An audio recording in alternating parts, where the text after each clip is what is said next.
Good afternoon, everyone. We are so thrilled to have you today for our Celebrate Women 2024 event. I'm Betsy Ross. I'm a proud native of Connersville, and it is so good to come back and see so many familiar faces. And we thank all of you for coming here on a Saturday afternoon to celebrate women, which is what we are here for this program. And so I know that you have to take time out of your very busy day to do this, and we appreciate your being here, and we appreciate your time that we get to celebrate some remarkable leaders here in the Connersville area.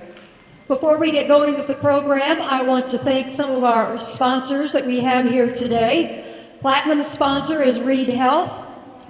Gold sponsors, Ania Malo, Hopkins Insurance Agency, Hedro, Ivy Tech, Miller Monster Robbins Funeral Home, Communities That Care.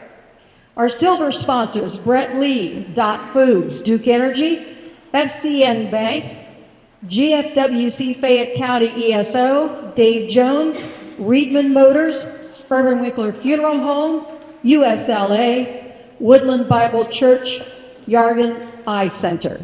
And in-kind sponsors, ABC Graphic Design for our programs, Sportsman Store and Trophy Shop, Joey Seidel for Women of Excellence Awards. Our supporting sponsor, State Farm, Cindy Burnsaw.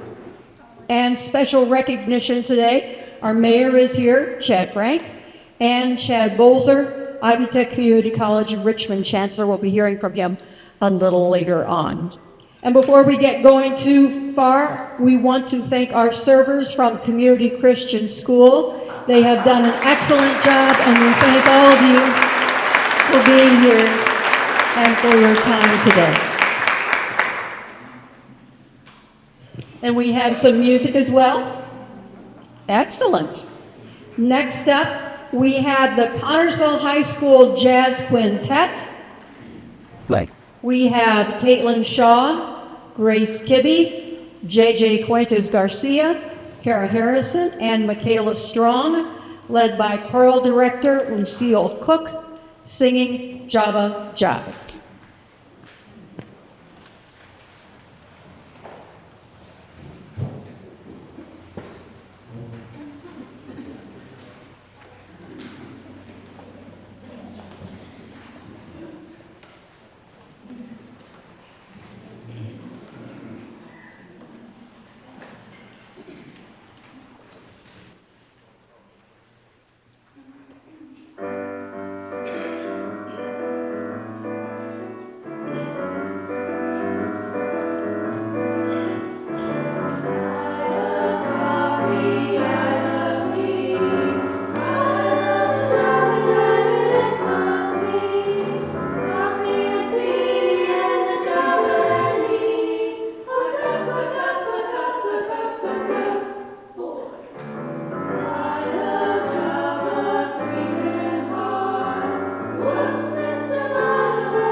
Thank you very much. We'll be hearing back from them a couple more times here during our program. Thank you so much. And now I'd like to introduce Morgan Stamper. She is a Connersville native as well. She graduated from IUPUI. She is a nurse practitioner, psychiatric and mental health at Reed Health, here to speak with us about Reed Health in behalf of Reed Health at the celebration of women. Of course, Reed Health being one of our main sponsors. Morgan?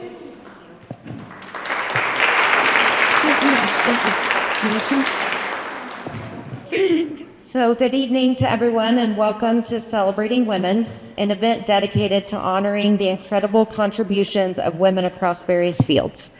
As a psychiatric nurse practitioner, I am deeply honored to stand before you today to share my thoughts on mental health, the inspiration I draw from my journey as a woman in mental health, and how we as women can enhance our mental well-being.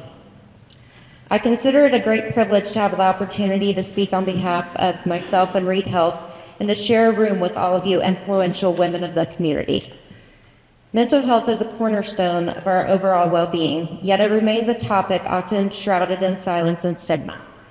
However, through my years of experience in this field, I have witnessed the transformative power of conversation and compassion in breaking down these barriers. It is through an open dialogue and understanding that we can truly begin to heal and support one another. As a woman in mental health, I am continually inspired by the resilience and strength displayed by the individuals I have the privilege to work with each day. The courage it takes to confront one's inner struggles, to seek help, and to embark on the journey towards healing is nothing short of remarkable to me. Their stories fuel my passion and commitment to provide compassionate care and advocate for mental health awareness. Furthermore, I draw inspiration from the trailblazing women who have paved the way for me in the field of mental health. From pioneering researchers to tireless advocates, their dedication has significantly advanced our understanding and treatment of mental illness. Their contributions serve as a reminder of the profound impact women can have when they fearlessly pursue their passions and advocate for change. Now let us turn our attention to how women can enhance their own mental well-being. Today's fast-paced world, it is all too easy to neglect our mental health amidst the demands of work, family, and other obligations. However, prioritizing self-care and nurturing our mental well-being is essential for leading a fulfilled and balanced life. First and foremost, I encourage women to cultivate self-awareness and practice self-compassion. Acknowledge your emotions, both the highs and the lows, without judgment or criticism upon yourself. Treat yourself with the same kindness and understanding that you would offer to a loved one facing similar challenges. Additionally, prioritize activities that bring you joy and fulfillment. Whether it's spending time with loved ones, engaging in creative pursuits, or simply taking a moment to enjoy nature, carving out time for activities that nourish your soul is crucial for maintaining mental well-being. Furthermore, prioritize your physical health, as it is intricately linked to your mental well-being. Make time for regular exercise, prioritize nutritious meals, and ensure you get an adequate amount of sleep each night. Please remember that self-care is not selfish. It's an essential investment in your overall health and happiness. Finally, I urge women to seek support when needed, whether it's confiding in a trusted friend, reaching out to a mental health professional like myself, or participating in support groups. Please always know that you are not alone. Asking for help to me is a sign of strength, not weakness, and there is no shame in seeking the support you need to prosper. In closing, let us continue to celebrate the resilience, strength, and compassion of women in mental health. Together, let us work towards creating a world where mental health is destigmatized and all individuals have access to the support and resources they need to thrive in a healthy life. Thank you all for being here, and I really appreciate this opportunity to speak on a subject that I am truly passionate about. Please enjoy your time this evening and remember to prioritize yourself. I hope we can all come together to continually support one another, and thanks again.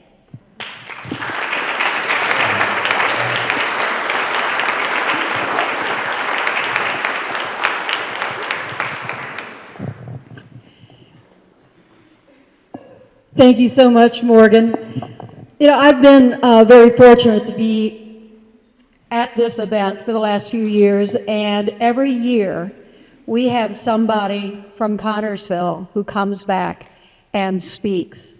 And it's so fun and so refreshing to see how, local girls make good.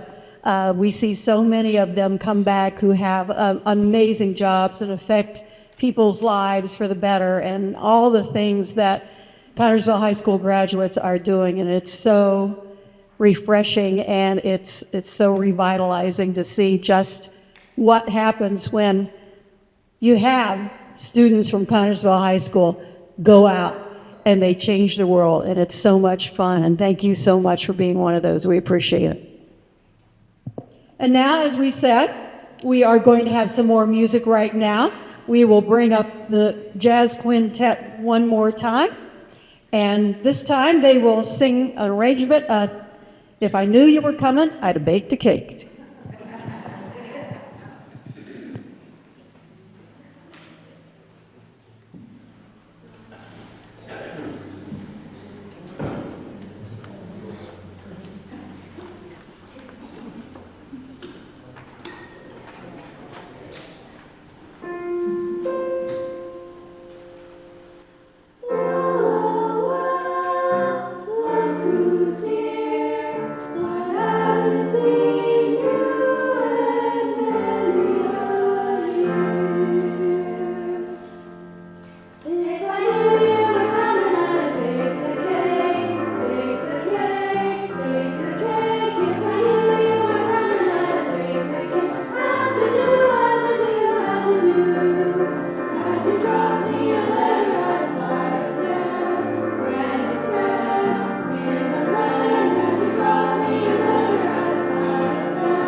Thank you. Thank you so much. We appreciate it, and we'll be hearing from them again.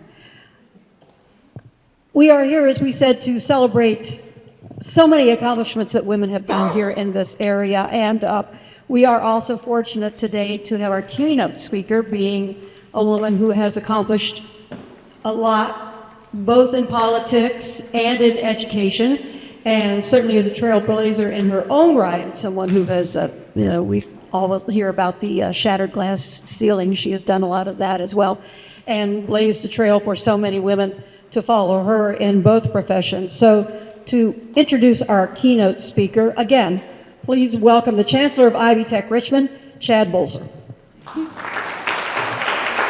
Thank you. It's my privilege to introduce our president, Dr. Sue Ellspermann. In May of 2016, Sue Ellspermann was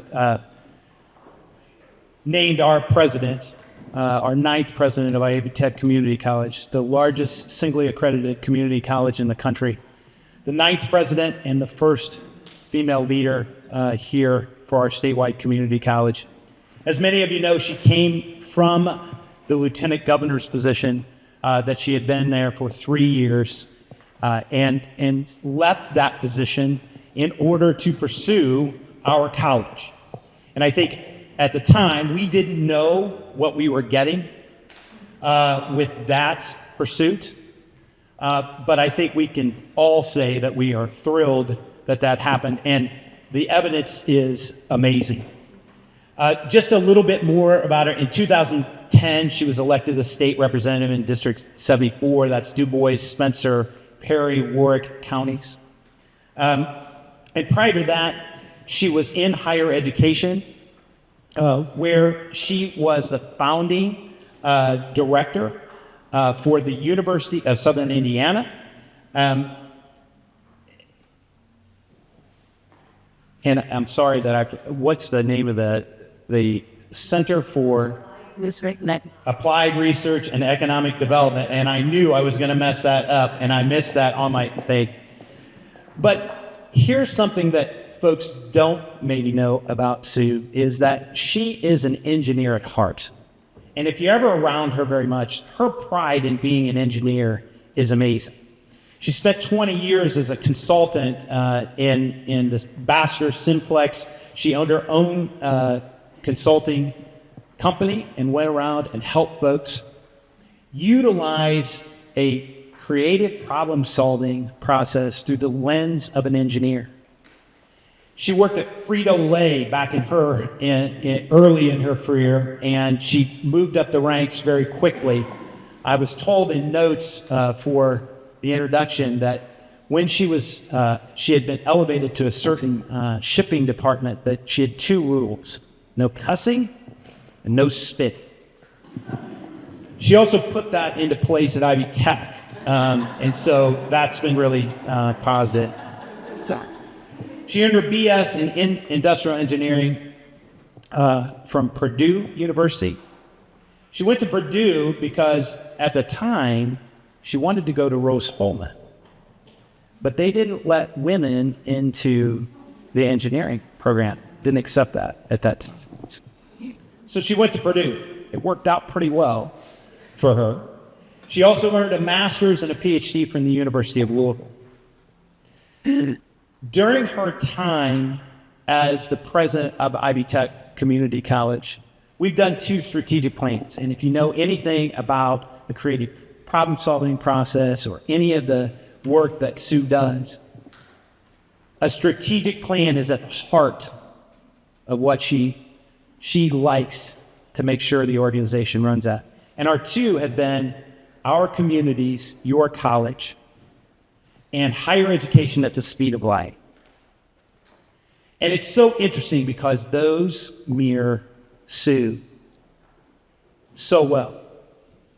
Our communities, your college, asked Sue to talk about Ferdinand, Indiana, her community, to talk about her family, her husband, Jen, her daughters and her granddaughters, to talk about the impact of the local. She believes in what we do. She believes in the places like Connersville, Indiana, and she believes in the people that are there and the power that is in those folks. Higher education at the speed of light, we are transitioning the community college and the higher education experience. Before Sue got there, we did a good job. Her time has been transformational. We are over 109,000 students statewide. It is, again, the largest singly accredited community college in the country. And talk to her for just a second about the speed in which higher ed should move, and you'll understand why we made our strategic plan that. But most of all, and it happened tonight, have Sue watch her talk to a young person, a young woman, about their careers, about their education, about what they are to achieve. And you'll know her passion in ways that you cannot explain. She is the real deal. She believes in the mission. She believes in the empowerment of folks, not just when men, leaders. I can stand up here today and say the person that you're going to hear speak is the best, not the best woman leader, but the very best leader I've ever encountered. What she does is authentic and real.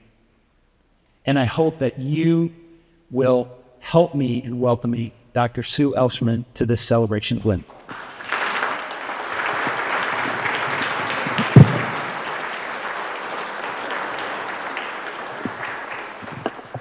Before Chad came up, I said, keep it short. So after that, there's nothing I'm going to say that's going to be any good here today, and your review might reflect that you weren't paying attention. But anyway, it is wonderful to be with you. Thank you, Linda, for the call. Thank you for the opportunity to be in Connorsville. And Chad is exactly right. I really do love small towns. I love rural Indiana. I know that really is the heart of who we are as Hoosiers and what makes this state great. And it's so important that you're doing what you're doing. And I also want to take this opportunity to recognize the achievements with you and the contributions of the many impressive women right here in Fayette County. And let me just wish everyone here a belated International Women's Day, right? Yesterday. I hope everybody celebrated.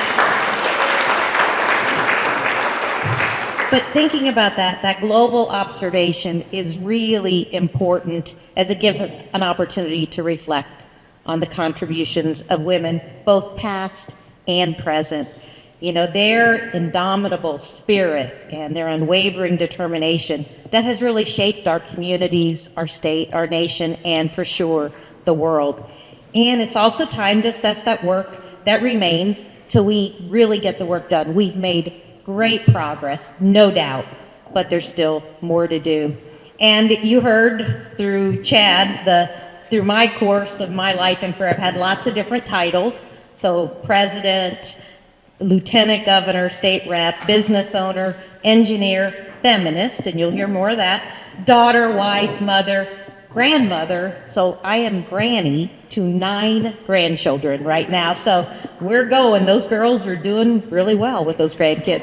I stand before you, though, first and foremost as a woman who is inspired by those who came before me, right? It was those women that allowed and opened the doors for many of us. From the suffragists who fought tirelessly for the right to vote, to those who have fought to be in boardrooms and classrooms and laboratories, and the women who have continuously defined expectations, and they paved the way for progress. And we'd be remiss if we limited our celebration today solely to the well-known luminaries. Let's think about lots of the unsung heroes who are women, the mothers, the daughters, the sisters and friends who very quietly go about shaping the fabric of our communities every single day. They are the teachers who ignite a love of learning. They're the healthcare workers who heal with compassion, the entrepreneurs who innovate and they create jobs, and the caregivers who carefully and selflessly tend to the needs of others. That resiliency and resolve of women is truly, truly phenomenal. And I get to see many of those qualities every day at Ivy Tech, and it's why I think about the single moms, those single working moms that try to come back to school. They want a better life for their kids, and yet it is hard to do that. And I say women returning to college for a better career, and I see professional women who are returning to gain new skills to propel them forward. And though these women come from various walks of life, each have their unique goals. They share a belief that is about investing in yourself, and that is the best thing you can do to continue to show up for those who need you most. And it's one of the reasons that we see more women than men in college and graduating today. So I will share a little bit of my own story growing up in the little town of Ferdinand. And it's spelled Ferdinand, but we say Ferdinand. Everyone knows that. I'm one of 6 kids, 3 girls, 3 boys. My dad had a little jewelry store on the main street of Ferdinand, and he decided it was better for the girls to work at the store, that we would do better with jewelry than our brothers.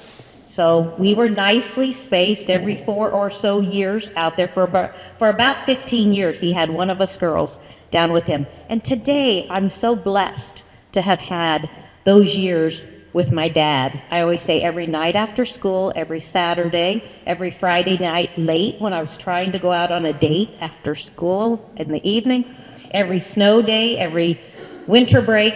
But I learned a lot about business, and I learned a lot about my dad.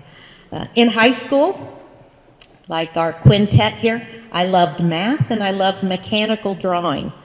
And I did want to be an engineer, and I did have my first real brush of what it feels like to be let down when I took my mom with me at high school night with looking at our colleges that had come to our high school, and I sat in at the Rose-Hulman meeting, and my mom and I sat down, and the gentleman up front, I always call him now an old geezer, the old geezer at the front said, "What are you doing here?" And I said, "I want to be an engineer, and Rose-Hulman is a great engineering school." He said, "We don't admit women, and you're not welcome here." And I mean, that was like the first time in my life, I'm like, I was a junior in high school. I thought lots of things are going to change. West Point had just opened its way to women. Surely by the time I graduate in a year and a half, this will have all changed. It did change, and today I will say positively Rose-Hulman is a third female, never had the highest academic standards they've ever had, and are doing very well. But given that, I did go to Purdue, which was a great place to be. 10% of the 10,000 engineers that were studying there were women. So there was a society of women engineers, and there was good support. I also had to put myself through college as one of 6 kids, so I co-opted. And that means that after my freshman year, I went off to work that summer at a company. Well, it happened to be in Flint, Michigan for General Motors. So I was a 19-year-old leaving Southern Indiana, and my dad almost couldn't let me drive out that day as he's watching his 19-year-old daughter going to spend a summer in Michigan. I also had my first experience with sexual harassment that summer. And I bring it up because young women, you sometimes don't know what's coming. I remember I could not go on the shop floor in the factory with my boss. I had to make sure there was someone else with me. I didn't know to go to HR. Who knew that kind of thing back then in 1979? But I say that out loud today because I want young women to know if something like that happened, go find human resources. Tell them what happened. Make sure that you're not put in compromising situations. The good news is the summer ended and I went back to Purdue and I never had to see that boss again. But those are real things that women still deal with. And I want always for us to be aware. As Chad said, I did eventually finish school. I always say I grew up at Frito-Lay in Dallas, Texas, a very entrepreneurial company, and I did run that shipping dock, and those were the 2 rules: no spitting and no cursing. And that was a big deal on that shipping dock, I have to tell you. I had a lot of young men that liked to curse and spit. But as I was taking that job at Frito-Lay, by this time I was engaged. And I remember my future father-in-law looking at me and saying, "You really expect my son to move down to Dallas for you?" And I said, "Yes." And that those were things that didn't even occur to me that I shouldn't do that because my career, my income was twice that of my fiance's. I was an engineer, I had great opportunities, of course that should happen. Now, fast forward a few years later, we made the decision after our first child to come back to Indiana. We wanted to raise our family here. He then had a great opportunity to come back. And so that was maybe the first time I experienced, and you're going to hear me talk about doors. I had the first door closed, maybe after Rose-Hulman, but the second door that closed when I had to leave a really good job I liked and a career that I was excited about to come back home. It was hard. It was the right thing. We knew that. But this is what I say as you think about doors closing. Pretty soon, Frito-Lay said to me, "You know what? We would love for you to keep doing that creative problem-solving stuff that you were doing for us. Would you like to be a contractor?" And I said, "Kind of, but I'm not ready to go into a part-time job." Their consultant out of Toronto reached out and said, "Would you help me? Would you be a first colleague, not an employee, but a contracted employee. So at age 26, I had a consulting business, and I started working with Frito-Lay and all the PepsiCo subsidiaries, as well as Dr. Ambassador, whom we still, all these years later, continue to do some work with. But at that age, imagine a 26-year-old trying to grow my consulting business on doors of CEOs and saying, I've got something that I can do to help you. So I learned pretty quickly that if I was going to really be good in this consulting business and make progress, I would do what many of us do, invest in myself. So I did go back for a master's and a PhD in an area of unstructured problem solving in the field of industrial engineering, but with that very thing in mind. Now, granted, at this time, I've got now a 2-year-old. I live in Evansville, Indiana. There are no PhD programs within 2 hours. And by the way, for the young people in the room, there was no online, there was no virtual. So you had to drive there. So the University of Louisville, in Louisville, Kentucky, 2 hours. I would get up at about 5 a.m. with my 2-year-old, drop her off at my mom's house in Ferdinand, which was along I-64. Then I would drive another hour to Louisville, take class, go do that 2 to 3 days a week while still running my consulting business for a 5-year period. Year 2, I found out I was pregnant with our second daughter, which was wonderful. We were talking about it. She came a little faster than I thought. But as I sat with my OBGYN, now you may not like this, and it's okay, Read Health, if you don't like what I did, but when I found out my due date was the Friday before spring break, I said to my OBGYN, if she comes earlier, that's good, but if not, you need to take her on that Friday. I have 1 week off for spring break. We took her on that Friday before spring break. And I laughingly can say now that she's 34 years old and has her own PhD in biomedical engineering and works for IU School of Medicine and has her first patent under her name, I'm pretty sure there's learning in the womb. And so women, it works. But I say that because sometimes we worry so much. We didn't do it quite right. We didn't do it this way or that way. I think we give it our best. And as those girls watched me grow up and struggle, I never wanted them to have my career. I just wanted them to see that as a woman, as a mother, as a professional, you have all kinds of choices. And don't let a door that's closed stop you. I was not going to let the fact that there was no PhD program in Evansville stop me from a dream. And that dream led to the University of Southern Indiana. It also led inadvertently to this thing called politics that I never planned on doing. But as I was working at the University of Southern Indiana, working with the community, with city government, county government, state government, I realized as an engineer, I really didn't know how government worked. Right? So what do? We try to find out. So I went to the Lugar Series, which is a program for women who want to be involved in public service. And I learned about, okay, this is how it works, and this is what good government should look like. And then I got a phone call asking me to run for office. And I was like, what? I didn't run for anything since high school student council. And so I prayed a lot that summer. Like, I don't know that this is something I want to do. But I did also feel like that at that point, my youngest daughter had graduated from high school. I had gone through a divorce, remarried. I had the opportunity that many didn't. And look, by the way, and I'll say this to everyone in this room, and who are my elected folks, we have a couple people who have served. Would you raise your hands? Women, I know it. Okay. Thank you very much for your service. Could you give them a round of applause, please?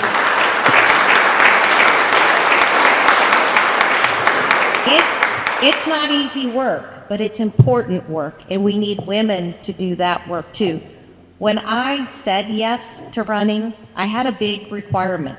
I had done all this work in creative problem solving with lots of groups, lots of places, lots of companies, and I wanted so much for us to have consensus, to do good work together. And so I told my party there would be no mudslinging, and if there was, I was out of the race, period.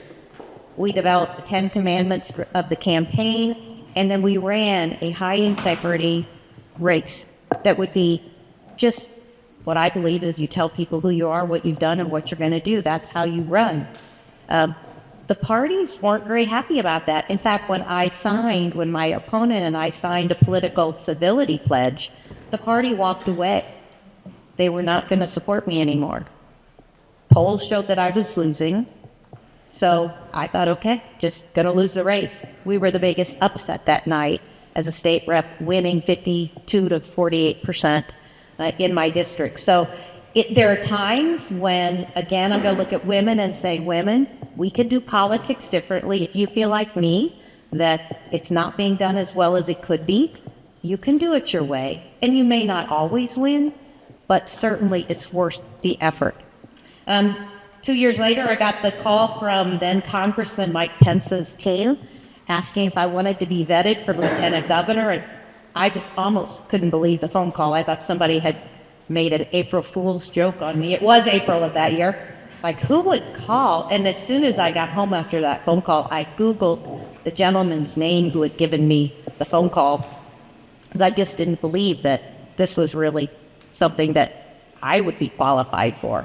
But I, again, prayed a lot about it, met with, now as we know, Governor Pence and Vice President Pence, and said again, it would have to be a politically civil race or I wouldn't be his running mate. And he agreed. It was something he wanted to do as well, and we did. And I tell you, those years as lieutenant governor, those were amazing, amazing years and a great privilege to be lieutenant governor of Indiana. In Indiana, it is one of the largest in span of control lieutenant governor roles in the country because you actually get to do things. You oversee 6 agencies, including being Secretary of Agriculture, Office of Community and Rural Affairs. So I got to really love on small towns across all of Indiana, tourism, Department of Defense, small business and entrepreneurship, Housing and Community Development Authority. But mostly I got to learn and love Indiana. Like 92 counties, visiting all 92 counties, which is when I really understood the importance of Ivy Tech. Like we have, and you know this, we do have challenges of the state. We do have to skill up to the better jobs. We want prosperity in our economy, but the way we get there is being able to have a workforce that can take on those high-wage, high-value jobs. And so it became more and more evident to me that when the president of Ivy Tech announced that he was retiring, that as people came to me and said, hey, we think you would be good for this, again, I questioned it. I knew my current job and responsibility to the governor, but finally realized the best thing was to talk to him about maybe this was a better seat on the bus for me. And the toughest thing was we were going into our re-election year in 2016. Now, you all know how that turned out. He didn't end up running for re-election either, so I shouldn't feel so guilty. But at the time, I was supposed to be on that ticket with him. We had a lot of work to do in getting out and getting reelected. Interesting thing, and these are the true stories that you can't make up. Walz talked at the State House at the end of December, and all of a sudden on the Indy Star, after I'd been talking to him about, and he had agreed that this would be okay, here it is on the front page of the Indy Star that I'm running for this position. Well, at that point, we had to make a decision, which was he needed a lieutenant governor. So first time in history, a lieutenant governor, I stepped down in March, 1st of March, no job, because he needed a lieutenant governor to run the race. I was lame duck at that time. And then I applied for Ivy Tech, and then thank goodness I got the Ivy Tech job. If not, it would have been plan B or C or who knows. But that was what it required. So I say all those things because sometimes we think it all sounds like it happened really easily and just perfectly. Life doesn't, and you all know those things. Now, I'll just leave politics by saying there's a lot of work for us to do there. And I hope that when someone, we know this about women, you have to be tapped on the shoulder pretty hard before most women will run. But we need good men and good women. We need many more women running for office. And I hope that you will take the opportunity to step up when your time comes. And I say this especially to our quintet, because your day will come, and we need those fresh voices. We need those different perspectives around the table for really all the good things that we want to happen in our state and nation. So I'm going to then spend just 3 minutes talking about what I'm so proud of at Ivy Tech. So Ivy Tech is the right seat on the bus for me. I think Chad hit it on the head. I love the work that we're privileged to do every day. It's an incredible institution. You heard him say how big we are. We also serve 90,000 high school students, saving parents over $100 million in tuition. Think about that, $100 million. Are any of you in dual credit? Any dual credit around that table? I see some, but okay. We need to get you in some dual credit, because you can earn, no pressure, but you can earn your first year of college while you're in high school. It's doable. It's happening all over the state. So we'll talk. We knew it, but the mom gets it. She's got it back there. But that's just one of the many things. We've transformed how we serve Indiana, like our nursing programs. We're already the largest nursing program in the country, 1,300 graduates a year. We're expanding by over 600 more. We will exceed 2,000 nursing graduates a year at Ivy Tech. And that simply to meet the demands, the needs. In fact, today, 1 out of 3 nurses in Indiana have graduated from Ivy Tech. And we're very proud of that, and we know we need to do more. We also know that it's hard to go to school. It's still, even as we keep tuition affordable, we knew that a quarter of our students never could afford their books. So we worked really hard, and what we've done is we've taken the responsibility of negotiating on behalf of our students. Because we're such a big system, we can get the publishers to give us some really good rates.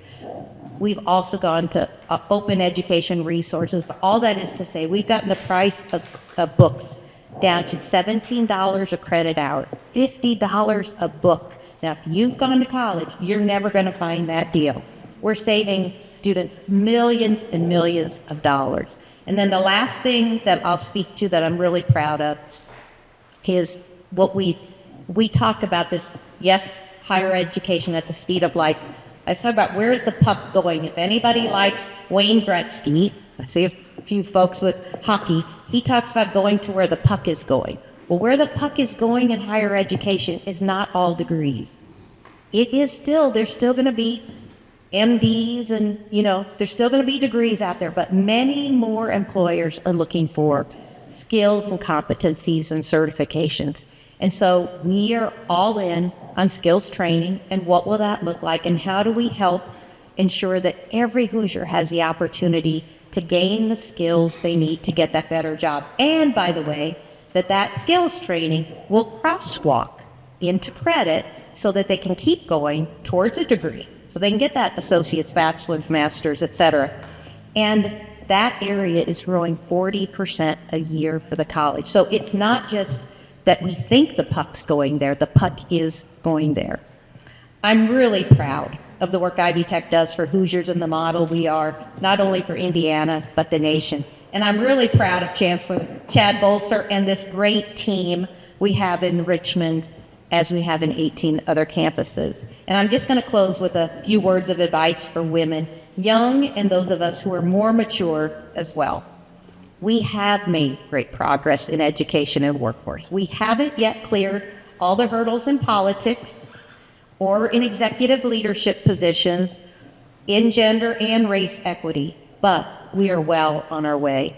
And it takes each of us to mentor and bring along the next great woman and man who will move this work forward. And by the way, men in the room, I'm so proud of you for being here. Thank you for being such great allies. We can clap for the men, of course.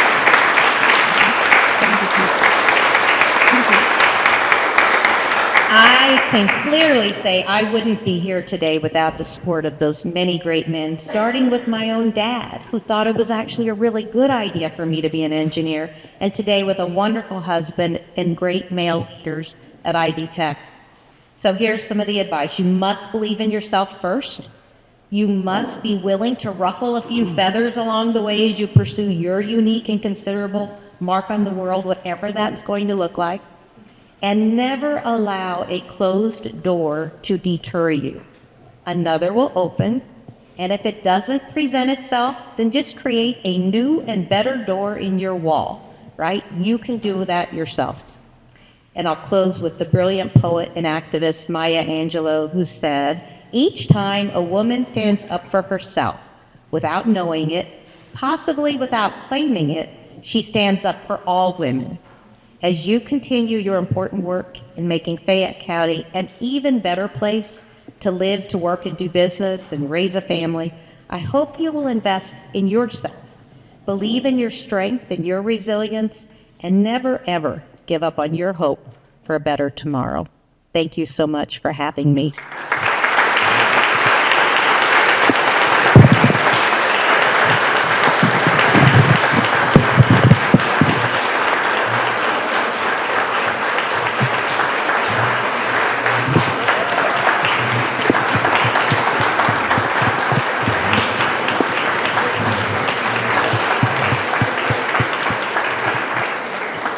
President Ellspermann, thank you so much for your words. I've learned two things today. One, that it's Ferdinand. Did not know that. Did anybody else know that? It's Ferdinand.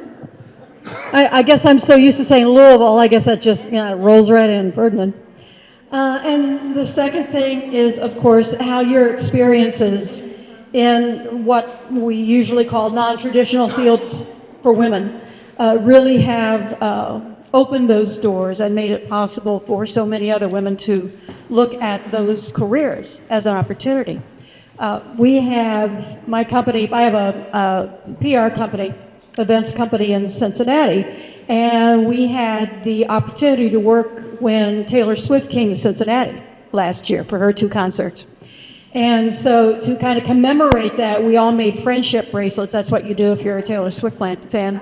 You make friendship bracelets for each other, and mine says, "Ladies always rise above." And that's something that I think that you have shown us can be done, and you can rise and rise to greater heights. So again, thank you so much for being here with us. It was a terrific speech. Thank you.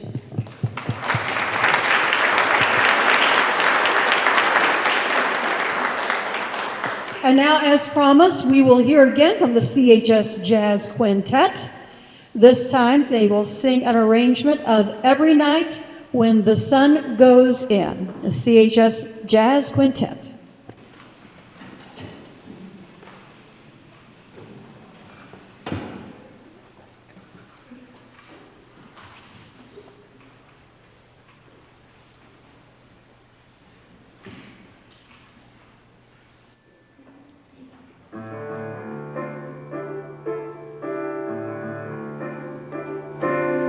Every night when the sun goes in,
Thank you very much. CHS Jazz Quintet, thank you for your performance today.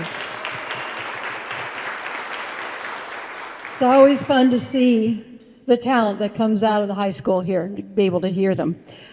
We want to recognize, we have some members of the Cancer Society here that we didn't mention. Are you ladies here somewhere?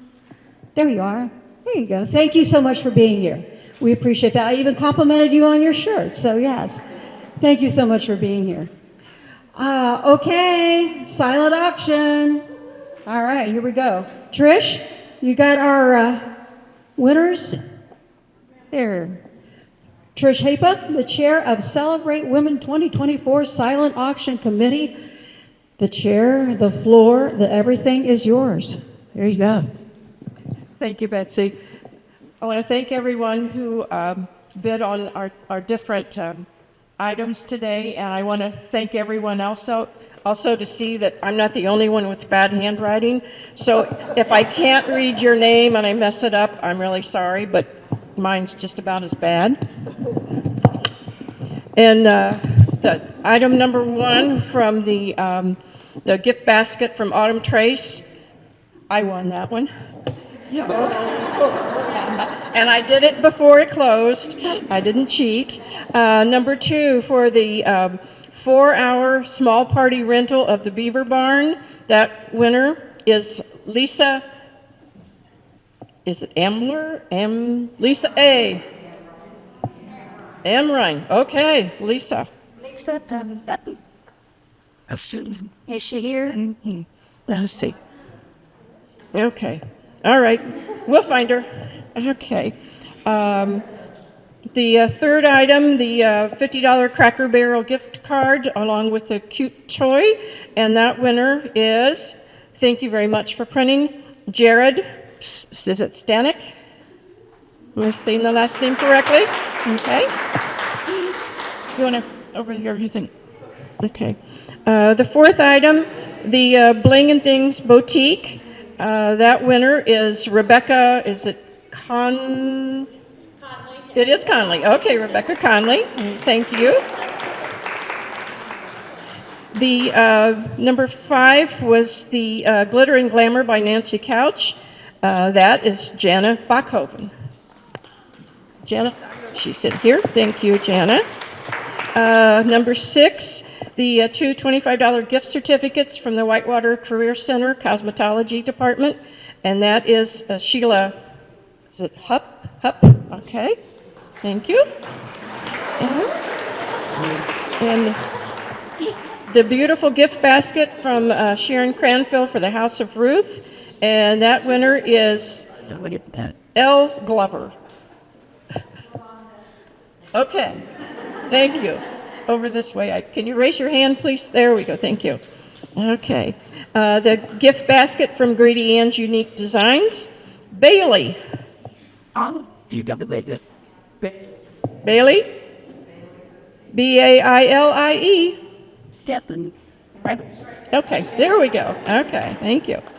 Okay, the gift basket, Kay Riker Payton. The basket with the Afghan. Now you're just about as good as I am. I can maybe Melissa. I'll put it in Bryson to something. What's Melody Bryson? Okay, thank you.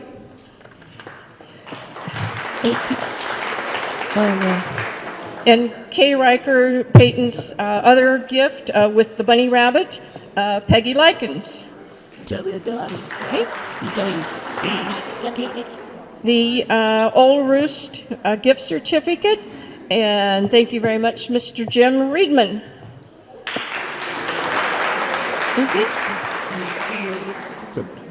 And Jonesy's gift certificate, Jeff Reedman. Both of them. The basket of products from the Metaluca products, that is Gail, is it Runberg? Thank you. Okay. This Gail over here. Thank you, ma'am. Okay. The handmade glass bowl by Miss Rosie's Glass is Dallas Holmes. Okay. The basket and the picture of the items from Oak and Barley Boutique. That is Clara. Yeah. Clara. Okay, thank you. And the paint party of 5, where you get to paint on the horses. It's not where you go and paint the horses. You do paint the horses. So it's for a party of 5. I'm going to be one of them, so if somebody else can go with me. I got that one. Okay. The size 8 black knee boots, Rebecca Conley. That one. And the Sandra made the handmade basket, and she and Peggy put together the items, and that is Miss Kay Payton. Okay. The 3 Ashley Design storage books by the Furniture Station. That is Anita Melo. She told me how to spell it, but I didn't practice pronunciation. The Mary Kay products is it Mallory? It looks like Mallory B. Mallory Bryson, maybe? Okay, sorry. Okay, yeah, I thought so. Okay. Uh-oh, she's got the next one, too. I say Melody again, the gift basket from Reedman's. Okay. Okay. So to collect your winnings, we will be in the gymnasium immediately following the close of today's activities. We want to thank everyone again, all of the people who donated, and their names are again in the program, all of those who purchased, we thank you. And just to let you know how we are with your money is you'll notice that your dishes are made of palm fronds. The silverware and the tongs are also, those are all compostable. The water bottles are recyclable and the caps are recyclable. So we're trying to do the best for the next generation. So we thank everyone again. Thank you.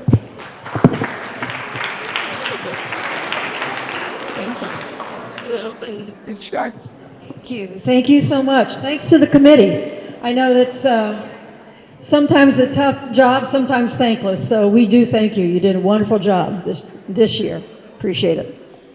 Well, now here is what we are here for, our introduction of the 2024 Women of Excellence nominees.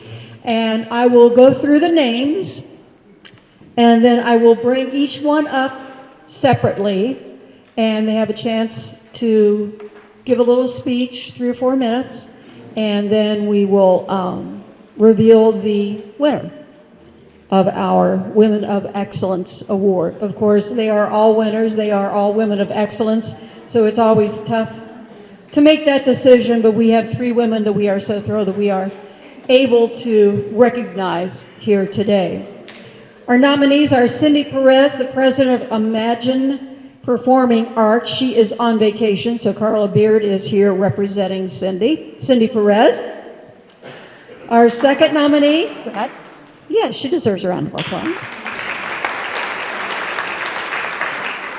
Our second nominee is Jennifer Young, the executive director of the Hope Center. And our third nominee is Molly Keener, the founding director of the Community Christian School. So in Cindy's stead, we have Carla Beard. Carla, if you want to come up and give us a few words. Cindy is on a much-deserved vacation right now, so Carla is here to speak for her. Please welcome Carla Beard.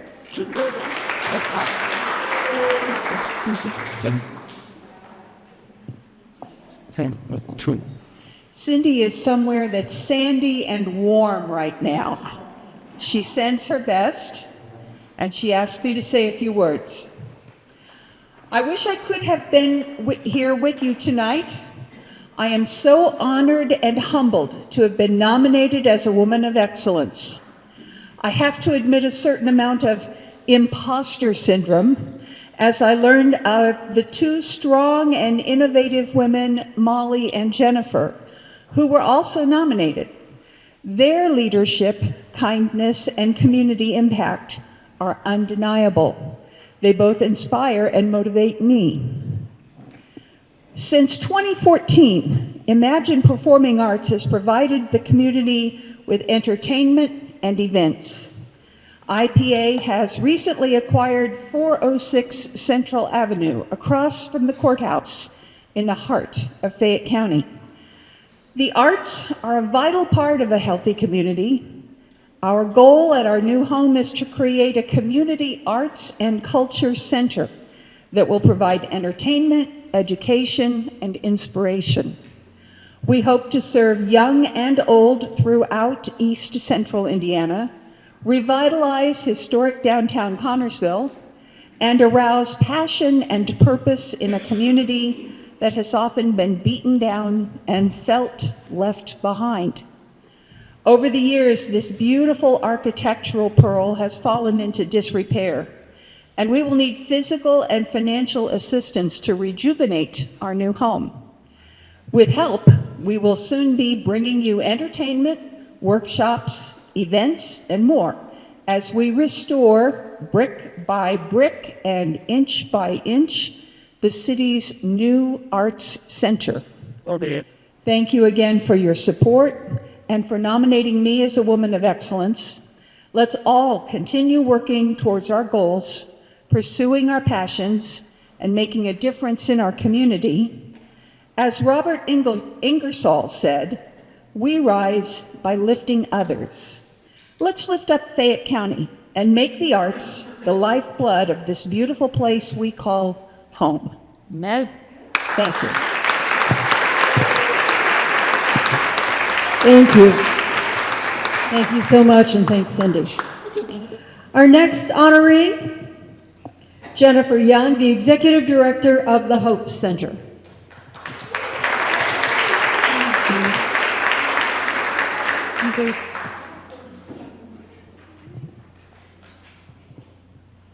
Well, I'm going to be honest. I didn't know we were supposed to prepare a speech for tonight, so we're going to wing it. It is very much an honor to be nominated with these two outstanding women, not because it's a recognition of myself, but because it's nice to be recognized for what the Hope Center is accomplishing in our community. So I just want to say thank you to everyone who voted, everyone who came out tonight, the caterers, the servers, the musicians from CHS. You guys did a wonderful job. Thank you all so much. Thank you. Thank you, Jennifer. And now our final nominee, Molly Keener, the founding director of the Community Christian School.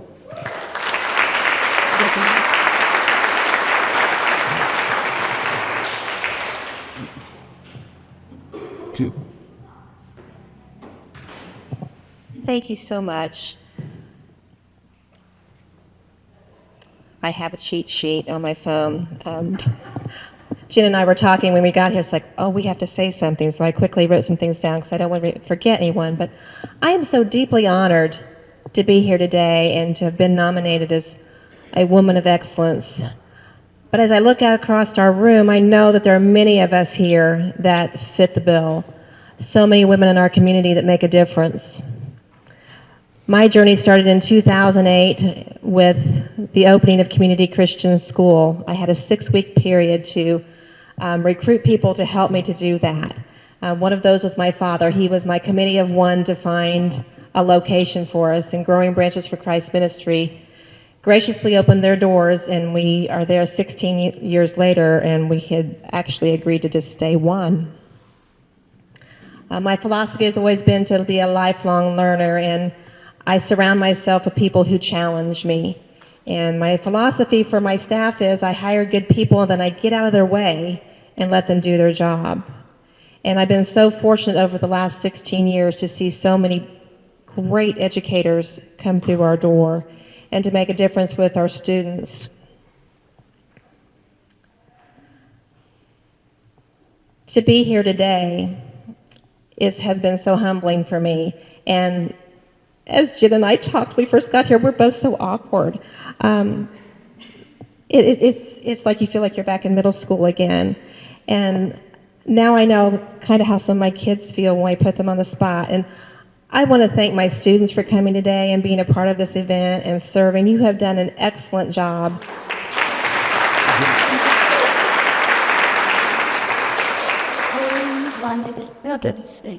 Would you please stand? They're kind of spread out around. Guys, go ahead and stand up. We got a whole table over there, and if you're sitting at other tables. Mrs. McCovic, you need to stand up. Mrs. Wilson, you need to stand up. We had 2 adults that came in today to be a part of this as well. You can sit down. You know, as women, we are blessed to be a part of this community. I've lived here my entire life, and I've watched programs like Cindy Perez and this group of people over here that work with her with the Imagination Players and what they have done in our community. And I've watched Jen Young with the Hope Center, the things that they bring to people in need in our community. And our school does the same thing. All of our students have to go on a mission project every semester. They give 25 hours of service to our community. And that may be in nursing homes. It may be cleaning up the gardens around the courthouse. We've done that. We have a lot of different projects that we are a part of. And that's part of my mission, is to make sure that we make community leaders out of all of our young people. And what a privilege that has been over the last 16 years. And I know I keep saying 16, but it's such an important number for us as I look at the number of hours that we have spent teaching in His Word. Over the last 16 years, that's been 18,720 hours that we are teaching in a Christ-filled education in our classrooms. And I can't help but think that we're training leaders.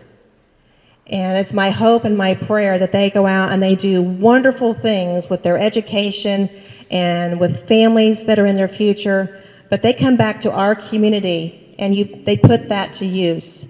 They make what they have learned here their priority to come back and share again.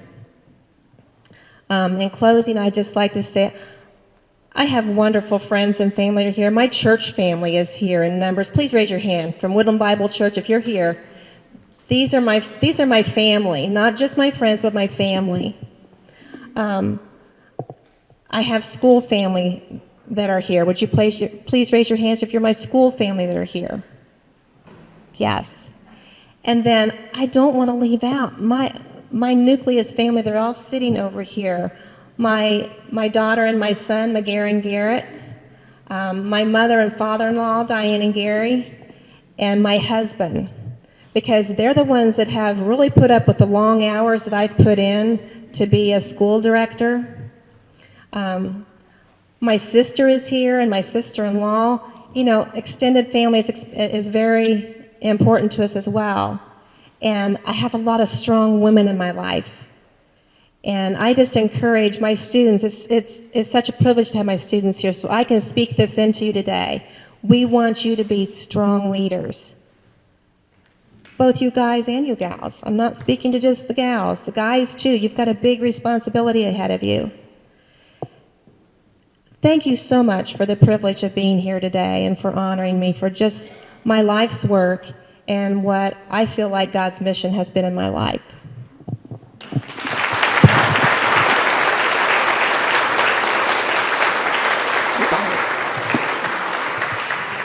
Thank you so much. 3 deserving honorees, and of course we give the award to only one, but let's face it, all 3 of them are leaders, they're strong, and they deserve this award. Let's have one more round of applause for our 3 nominees.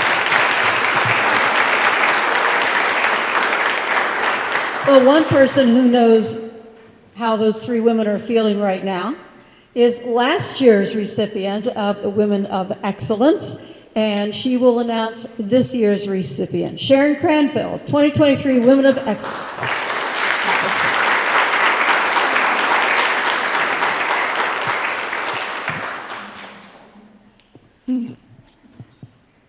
there and it's a kid that's on second shelf and the award is into the office.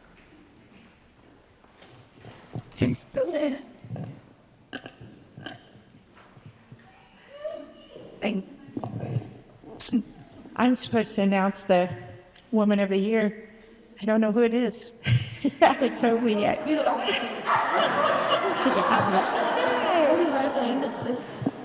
That's it. That's activity. All right.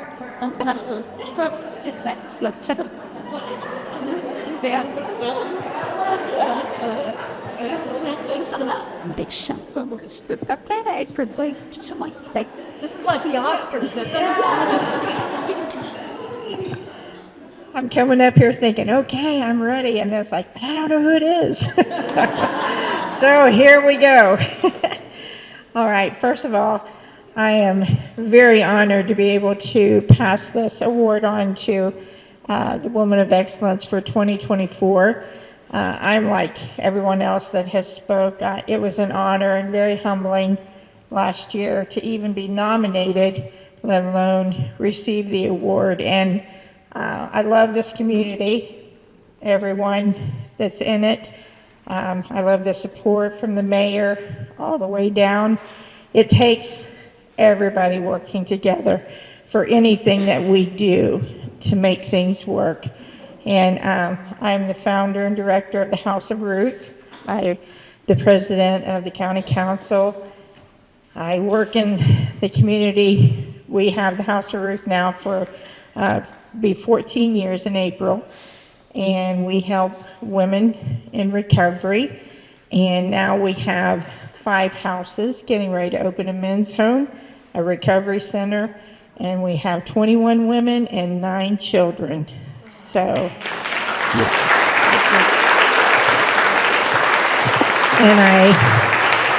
I say that to say, if it was not for everyone working together, it could not be accomplished. And most of all, I thank our Heavenly Father, because we do a lot of praying to achieve these things. So, all right, without further ado, old wisdom says that hard work always pays off in life. And the winner of today has proven that that holds true. We're glad to have you in our community and offer our congratulations for this well-deserved award. And this Women of Excellence Award for 2024 is Jennifer Young.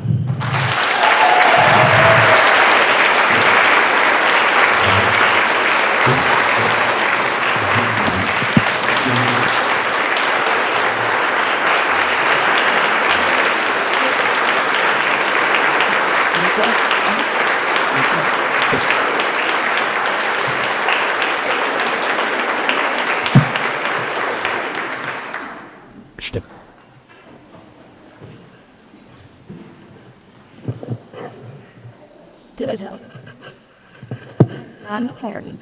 So, she gets in it. Okay, here it is. Okay. We have found it. Like, and there's such evidence. Okay. This is the Women of Excellence Award 2024, and we're presenting it to Jennifer Young.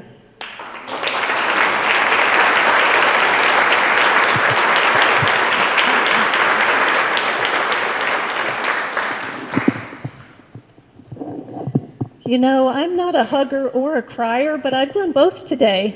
So here we are. Thank you all so much. I'm so honored and so humbled to be a part of the Hope Center. You know, it's really a joy to be able to say that you love what you do. And I really do love what I do at the Hope Center. I love making a difference in this community. I love the corporate sponsors that we have, the individual donors that believe in who we are and what we do. It's just such a blessing to get to wake up every day and love what you do. And if I've learned nothing else, I need a wingman like Chad to go around and introduce me everywhere I go. You've made quite a name for yourself. But I also want to thank my very best friend who's here tonight, my husband, Jamie. I also want to thank all the board members at our table. I want to thank one of my very best friends, Tracy Beaver, for being here, for always taking my phone call, always praying with me and talking me through things. It's just so nice to have a support system within our own community that believe in the mission. They pick me up when I have hard days. We all need a support team. We all need people to rally behind us. And I just want to give all honor, praise, and glory to God for letting me be a part of the Hope Center. Thank you.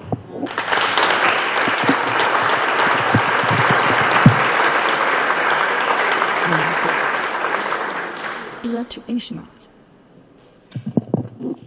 Thank you so much, and congratulations again.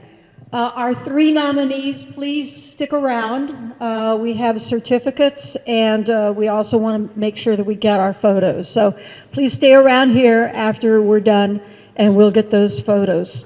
Also, silent auction winners, remember, go back to the gym, bring your ticket. You'll be able to pick up your items and pay for them there. So many thanks, of course, thanks to all our sponsors. Thanks all of you for being here. Thanks to our jazz quintet. Thank you for entertaining us today. Again, thanks to our servers from Community Christian School. You were wonderful. Thanks so much. And a special thanks to Linda Fitzgerald. Thank you so much for planning all this. She works tirelessly, and I wait for my note on Facebook messages. Hi, Betsy, it's Linda. Do you want to join us again this year? Of course I do. Of course I do. So, Linda, thank you again for bringing me back. Thank you for thinking of us and all the work that you have done on this over the years. Thank you so much. And before we leave, I want to turn it back over to Sharon for our benediction for this afternoon.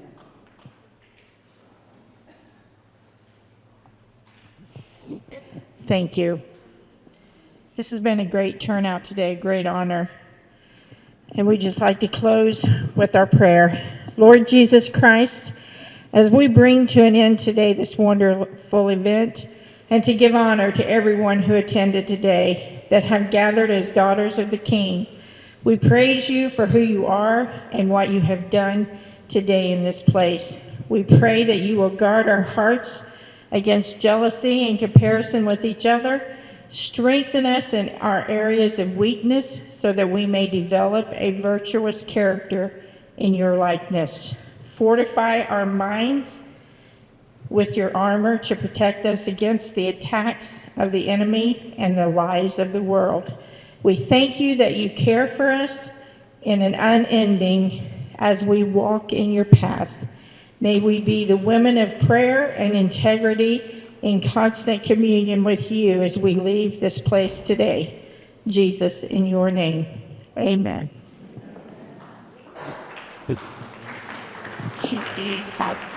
Thank you, Sharon. Thank you all. President Ellspermann, thank you so much for your words of encouragement and inspiration.